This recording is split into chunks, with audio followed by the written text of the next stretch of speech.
Kipinga serikali ya Moi kulikuwa na mtu ya Mount Kenya East alikuwa huko. Tunapinga Rais William Ruto kwa sababu ya tabia zake za kuua jenzi, kwa sababu ya tabia yake ya wizi, kwa sababu ya udanganyifu. Ndio William Ruto anapingwa na kila mtu. Hapingwi kwa sababu ati yako na Kindiki. Hata Kindiki mwenyewe analia. Leo huyu Junet Mohamed ametangaza wazi. Amesema ya kwamba kutakuwa na muungano ya ODM na UDA.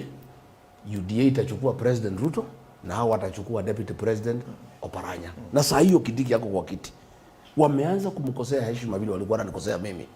Na mimi ndio nilisema juzi ya wachano naye kwa sababu najua kikwetu Kindiki ni mtoto wetu. Tunasemanga vita ikija ya Muhirega. Unawachana na hii ya Boma, mnapigana ya Muhirega kwanza.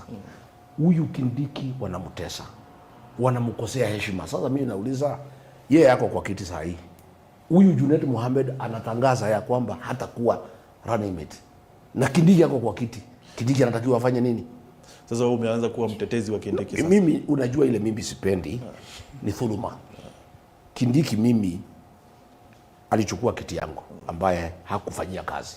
Hakuchukua, alipewa. Alichukua, mimi nasema alichukua kwa sababu ndio uchukue lazima ndio upewe lazima uchukue. Akikataa aseme hii ni ya ndugu yangu sitaki, alipewa kiti ambaye hakufanyia kazi. Alipewa tu ni mfanyikazi, alipewa. Mimi sija hiyo nimetoka huko.